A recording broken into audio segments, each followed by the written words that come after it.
안녕하십니까. 라벤더 양솔로입니다.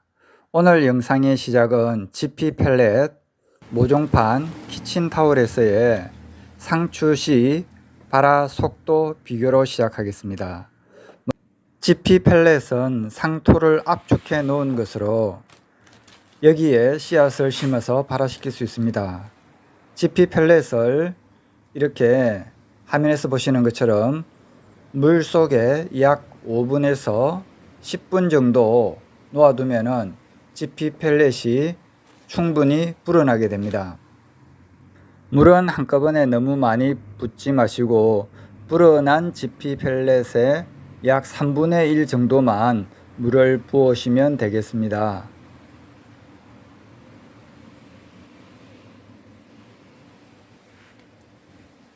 오른쪽에 보이는 것은 원형 화분 받침대에 키친타올을 깔고 물을 조금 부은 것입니다.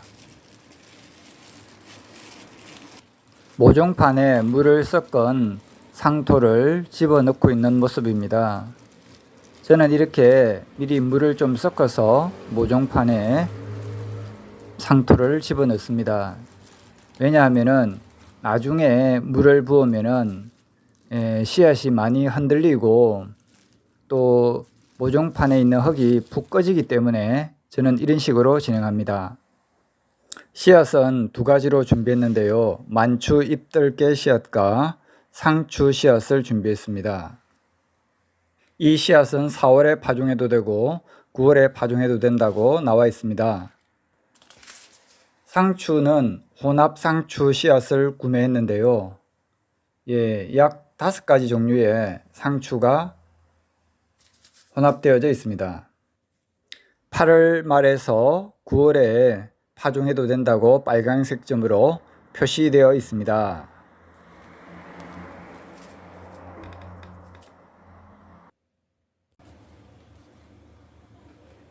먼저 만추 잎들깨 씨앗을 키친타올에 뿌려보도록 하겠습니다. 지난번에 키웠던 잎들깨는 깍지벌레의 공격을 받았는데요. 이번에는 깍지벌레의 공격을 미리 예방하기 위해서 제충국에서 추출한 유기농 농약을 뿌려줄 계획입니다. 5가지 종류의 상추 씨앗이 들어있는 혼합 상추 씨앗도 키친타올에 뿌려보겠습니다.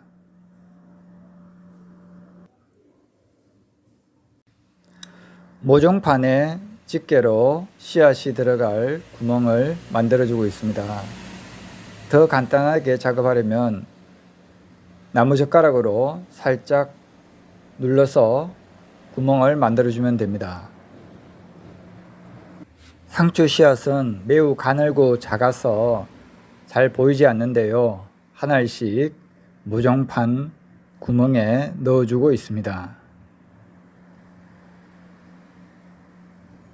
그리고 이 씨앗을 넣어주고 난 다음에는 흙으로 살짝 덮어줍니다.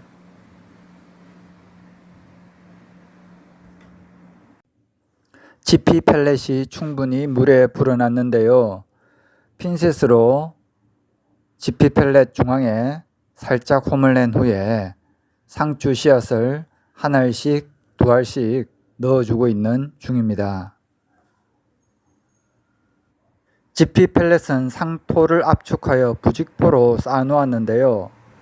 나중에 식물이 싹이 나고 나면은 이 부직포를 벗기고 화분이나 텃밭에 심어줘야 합니다.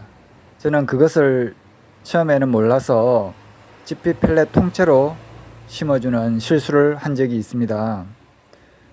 핀셋으로 씨앗 위에 흙을 아주 살짝만 덮어주고 있습니다. 4, 5일 정도 경과했을 때의 모습인데요. GP 펠렛에서 보면 싹이 한두 개 정도 나고요. 키친타올에서 가장 많이 싹이 났습니다. GP 펠렛에서 싹이 난 것은 한두 개 정도입니다. 그리고 모종판인데요. 모종판에서도 한두 개 정도 상추 씨앗이 싹이 나서 올라왔습니다. 결론적으로 말씀드리면은 모종판이나 지피 펠렛이나 그 발화 속도는 비슷합니다. 그렇지만 키친타올에서 가장 많이 발화했다라는 것을 알 수 있습니다. 아직 싹이 나지 않은 지피 펠렛을 보고 있는 이보다 이미 키친타올에서 싹이 많이 났기 때문에 키친타올에 싹이 난 상추 씨앗을 지피 펠렛에 심어주기로 했습니다. 새싹은 손으로 만지면은 손의 열을 견디지 못해서 죽습니다. 그래서 핀셋으로 하나씩 옮겨 심기를 했습니다.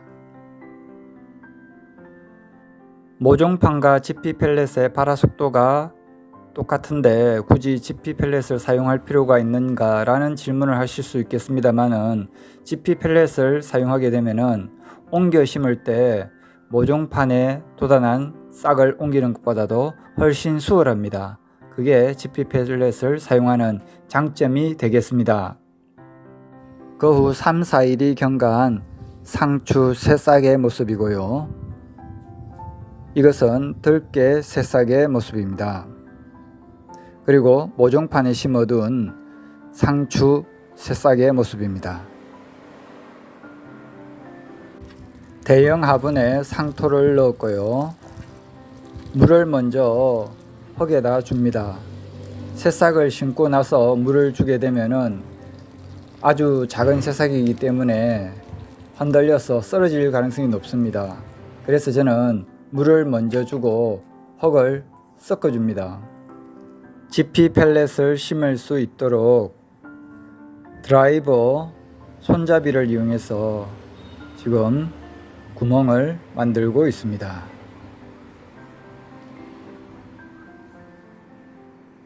상추 새싹이 돋아난 지피 펠렛을 화분에 심어 보도록 하겠습니다.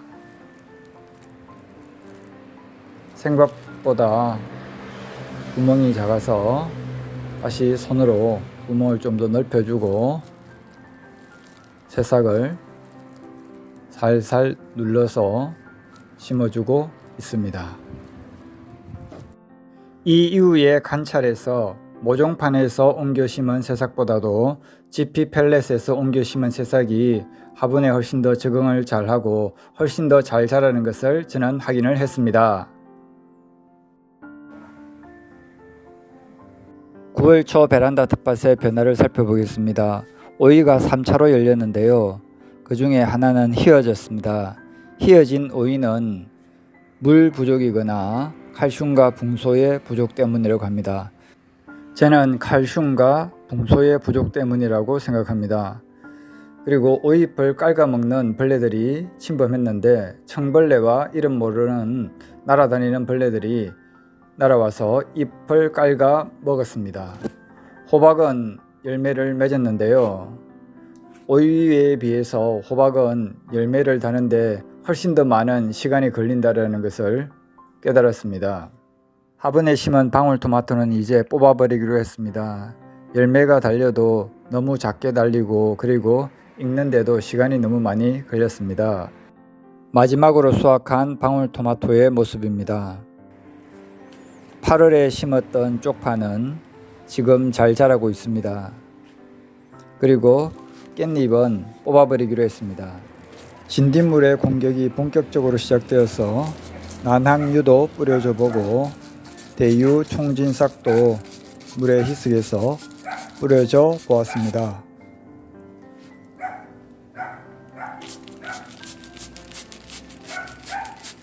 오이잎을 깔아먹는 청벌레를 발견해서 촬영했는데요. 이 벌레는 소주와 사카린, 물을 타서 분무해주면 죽는다고 합니다. 9월 블루베리 전정을 해주었는데요.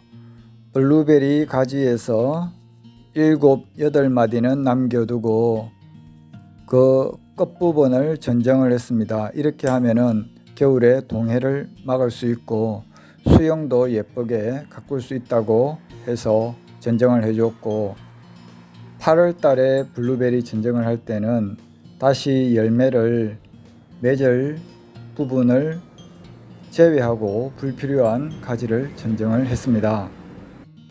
블루베리는 한 가지 품종만 키우는 것보다 다른 품종의 2개를 키우면은 수정에 더 좋다고 합니다. 그래서 저는 이렇게 블루베리 화분 2개를 키우고 있습니다. 블루베리 화분 하나가 너무 작아서 더 큰 화분으로 분갈이를 해 주었는데요. 블루베리는 산성 토양에서 잘 자라기 때문에 블루베리 전용 상토를 사서 분갈이를 해주고 있습니다. 비용을 아끼려면 산속에 소나무 잎이 많이 부식된 곳에 토양을 파서 그 흙을 이용해서 분갈이를 해주면 좋다고 합니다. 원래 심겨진 흙을 좀 떨어내고 잔뿌리를 잘라 주었습니다. 이렇게 뿌리를 잘라주면은 더 활착이 잘 되어서 잘 자란다고 합니다. 제 목표는 이번 겨울에 블루베리를 잘 관리해서 죽이지 않고 내년 여름에 블루베리 열매를 따먹는 것입니다. 블루베리는 겨울철에도 물을 적당하게 주어야 된다고 배웠습니다.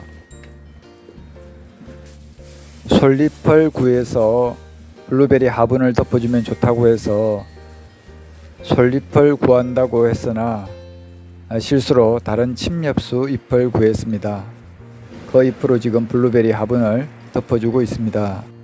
국화 모종을 3개 사서 분갈이를 해주었고 들깨잎이 좀 자랐습니다. 그리고 라벤더, 블루베리, 금호선인장, 그리고 쪽파가 이제 수확할 시기가 다 되어 갑니다. 그리고 심었던 상추가 지금 이만큼이나 자랐습니다.